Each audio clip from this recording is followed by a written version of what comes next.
Hello guys, welcome to my YouTube channel. কেমন আছো তোমরা? এখন আমরা কথা বলবো হচ্ছে ময়দান বলে সিনেমাটিকে নিয়ে। ইয়েস, তো এই সিনেমাটি দেখলাম, কেমন লাগলো এই সিনেমাটি সেটা নিয়ে কথা বলবো। চলো ভিডিওটা শুরু করা যাক।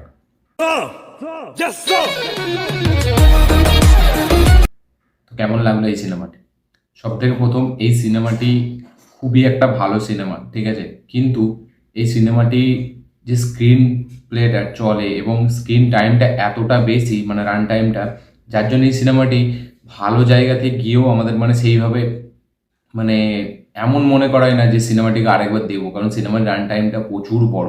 3 ঘন্টার একটা সিনেমা, ঠিক আছে? তার সাথে সাথে সিনেমাটা মানে সেই একই টেমপ্লেট, যে হারবে জিতবে আবার উঠবে আবার জিতবে, এরকম একটা মানে টেমপ্লেট আমরা সকলে জানি স্পোর্টস ড্রামা ফিল্মে এরকমই হয়। এখানেও ঠিক সেই একই জিনিস ব্যবহার করা হয়েছে। খালি এইখানে যেটা মানে সব থেকে হেভি সেটা হচ্ছে পারফরমেন্স। এখানে অজয় দেবগান একা সিনেমাটিকে পুরো কাঁধে করে নিয়ে গেছে, ঠিক আছে? তার শুধু সে মানে যতক্ষণ স্ক্রিনে থাকবে আমরা শুধু তাকেই দেখি, ঠিক আছে? তার যে একটা মানে মানে কোচ হয়ে যে তার পারফরমেন্স, ঠিক আছে, কোচ হিসাবে সেটা জাস্ট দুর্দান্ত। এবং যত মানে সিনেমাটি এগোয় ক্লাইম্যাক্সের দিকে যায় তার পারফরমেন্স আরও হেভি হতে থাকে, ঠিক আছে? এবং ক্লাইম্যাক্সটা এই সিনেমার হাইলাইট। সত্যি বলছি, ক্লাইম্যাক্সটা মানে এমনভাবে ডিজাইন করা হয়েছে যেটা এই সিনেমাটিকে মানে একটা ওয়াচেবল সিনেমা মানে বানিয়ে যায়, যেটা দেখার জন্য মানে সত্যি লাস্টে খুব একটা ইমোশনাল করে দেয়। এবং তার সাথে সাথে লাস্টে ক্লাইম্যাক্সটাকে যেভাবে স্টেজ করেছে, যেভাবে মানে শ্যুট করে, সেটা দেখবার মতো, ঠিক আছে? লাস্টে যে বিজিএম চলে সেখানে জাস্ট অন্য মুভমেন্টস, একটা অন্য ফিল, একটা অন্য ভাইবস দেয় আমাদের। এবং এই যে মানে নাইনটিসটাকে যেভাবে ক্রিয়েট করেছে না, মানে 1951 থেকে এবং 1960 পর্যন্ত, 62 পর্যন্ত বা তারপরেও, সেই এরাটা এত সুন্দর লাগে সিনেমাটির মধ্যে, যেখানে মানে ব্যাপক একটা দেখতে ভিজুয়ালি মানে বিগ স্ক্রিনে দেখলে একটা আলাদা এক্সপিরিয়েন্স লাগবে সিনেমাটি। যেখানে মানে সেই একটা যে কলকাতার একটা ভাই, পুরনো কলকাতাকে যেভাবে দেখিয়েছে, ঠিক আছে, মানে সেটা আলাদাই লেভেলের, মানে এত সুন্দর লাগে, মানে ডিটেলিংসটা এত সুন্দর। যেখানে প্রত্যেকটা সিনে খুব ভালো ডিটেলিংস আছে, ঠিক আছে, যেটা মানে কলকাতাকে দেখার সময় আমাদের একটা সেই নস্টালজিয়া ফিল হবে, মানে একটা অন্যই এরা ক্রিয়েট করেছে তারা। এবং তার সাথে সাথে ভিজুয়ালি এই সিনেমাটি মানে এতটা সুন্দর এবং টেকনিক্যালি জাস্ট অসাম এই সিনেমাটি। কিন্তু এই সিনেমাটি যেহেতু রান টাইমটা প্রচুর বড়, ঠিক আছে, মাঝখানের দিকে সিনেমাটি কোথাও গিয়ে সেই মানে মানে এই সিনেমাটি এমন একবার আপনাকে হেভি একটা মানে মুভমেন্ট দিচ্ছে, হেভি ভালো লাগছে, আবার মাঝখানে সিনেমাটি একটু পড়ে যাচ্ছে, আবার তারপরে সিনেমাটি উঠছে, ঠিক আছে, সিনেমাটি ভালো লাগছে, আবার কিছুক্ষণ পরে একটু পড়ে যাচ্ছে। মানে যেহেতু রান টাইমটা অনেকটা বড়, তার জন্য মানে সিনেমাটি ঠিক একদম যে পুরো জুড়ে থাকবো এরকম হয় না। কিন্তু যখনই সিনেমাটি লাস্টের দিকে চলে যায়, মানে লাস্টের ওই 50 মিনিট, ঠিক আছে, ওই রকম বাকি থাকে, তখন সিনেমাটি আসল খেলা দেখায়। এবং সিনেমাটি ওই লাস্ট 50 মিনিটে যা করে দেয়, আমার মনে হয় সিনেমাটি যদি 2 ঘন্টার কাছাকাছি রাখা হতো, 2 ঘন্টা 20 মিনিটের কাছাকাছি, এই সিনেমাটি মানে অন্য একটা সিনেমা হয়ে রয়ে যেত। এবং এই জন্যই রান টাইমটা 3 ঘন্টার জন্যই সিনেমাটি থিয়েটারে অতটা লোক মানুষ দেখেনি। যেহেতু মানে মেন যে ফিলটা, মানে মেন যে কোরটা সিনেমার, ঠিক আছে, সেটা তারা পাচ্ছে আবার মিস হয়ে যাচ্ছে, পাচ্ছে আবার মিস করে যাচ্ছে, এই জন্য সিনেমাটি মানে ঘেঁটে যাচ্ছে। কিন্তু সিনেমাটি যদি ছোট হতো, সত্যি বলছি সিনেমাটি দেখবার মতো হতো। সিনেমাটি এতটা সুন্দর টেকনিক্যালি, ঠিক আছে, মানে প্রত্যেকটা ডিপার্টমেন্ট এতটা সুন্দর, মিউজিক আলাদা লেভেলের কাজ করেছে এআর রহমান, ঠিক আছে? লাস্টে যেমন সিনগুলোয় একটা গান আছে, ঠিক আছে, তাদের যখন এলিভেট করছে এবং তাদের যখন ট্রেনিং হচ্ছে, লাস্টে ক্লাইম্যাক্স যখন তারা হারার পথে, সেখানে যে ইমোশনাল মানে বিজিএম একটা এবং একটা গান আছে, ওটা দেখবার মতো, মানে এআর রহমান জাস্ট ফাটিয়ে দিয়েছে এখানে। তার সাথে সাথে পারফরমেন্স যদি বলি, এখানে এমন কেউ নেই যার পারফরমেন্স খারাপ, প্রত্যেকের পারফরমেন্স হেভি। অজয় দেবগনের কথা তো ছেড়ে দিলাম, সে তো এক এক জায়গায় মানে মনেই হবে না দেখে যে এটা ফিল্ম চলছে এবং সে অ্যাক্টিং করছে কোচের।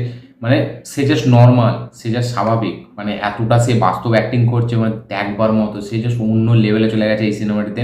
তার সাথে সাথে প্রিয়ামানি অ্যাজ এ ওয়াইফ সে দুর্দান্ত, ঠিক আছে। গজরাজ রাও সেখানে আউটস্ট্যান্ডিং, সে লাস্টে যখন তার ট্রান্সফরমেশন হচ্ছে, ওই যে সিনটা, মানে সেগুলো দেখবার মতো। সে যখন চেঞ্জ হচ্ছে, সে যখন মানে ম্যাচ জেতার খুশিতে চেল্লাচ্ছে, সেটা অন্যই রকম। এখানে আমাদের বাংলাতে যে আছে, ঠিক আছে, আমি নামটা ভুলে যাচ্ছি, তো তারও পারফরমেন্স ঠিকঠাক আছে। এবং যাদেরকে খেলোয়াড় মানে যারা প্লেয়ারদেরকে যাদেরকে নেওয়া হয়েছে, তারা কিন্তু তাদের থেকে বেশ হেভি। এবং তাদেরকে দেখে মনে হয় যে না, তারা সত্যি ফুটবল খেলছে, এমন নয় যে মনে হচ্ছে ক্যামেরা চলছে শুটিং করছে, এরকম না। তারা যখন খেলছে, খেলাটা দেখে মনেই হচ্ছে যে না, আমরা একটা খেলা দেখছি এবং এটা একটা ম্যাচ চলছে ইন্ডিয়া বা বাইরের কোনো দেশের সাথে, এবং এটা ইন্ডিয়ার প্লেয়াররা খেলছে, মানে শুটিংটা এতটা অথেন্টিকভাবে করা হয়েছে এবং প্রত্যেকটা ডিপার্টমেন্ট এতটা সুন্দরভাবে কাজ করেছে, এতটা ডিটেলিং তারা দেখিয়েছে, যেটা মানে ম্যাচটা যখন চলে, যখন যখন ফুটবলের ম্যাচগুলো আসে আমরা পুরো জুড়ে যাই সিনেমাটির সাথে, মনে হয় যেন এটা ইন্ডিয়ার সাথে খেলা হচ্ছে এবং অলিম্পিক এখন চলছে। মানে তারা এতটা গ্যারেন্টি দিতে মানে তারা সক্ষম হয়েছে সিনেমাটির মাধ্যমে, যে তারা যখন খেলছে না মনেই হচ্ছে যেন আমরা খেলা দেখছি এবং ইন্ডিয়া মানে যেরকম হয় সব জায়গায় ইন্ডিয়ার সাথে অন্য টিমের, সেরকম যেন খেলা চলছে।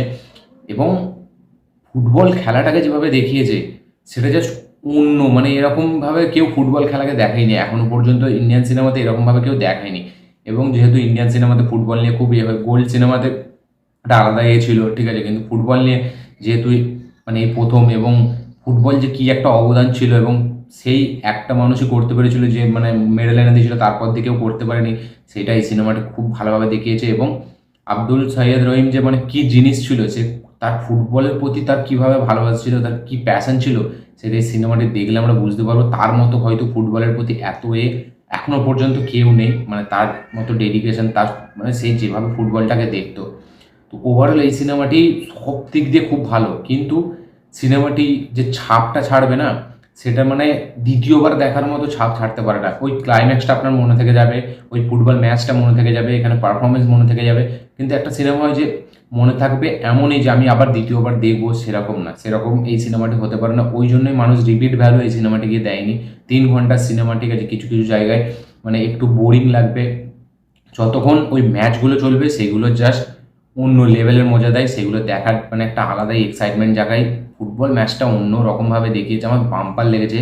ওপর দিয়ে যে মানে টপ শটে যে স্টেডিয়ামটা দেখিয়েছে, সেখানে ক্রাউড, ঠিক আছে, এখানে এক একটা ছোট ডিটেলিং, মানে একটা প্লেয়ারের মানে দিক থেকে যদি দেখা যায় সেগুলো কি কি সব দেখে জাস্ট মানে এত সুন্দরভাবে দেখিয়েছে, হেভি লাগে।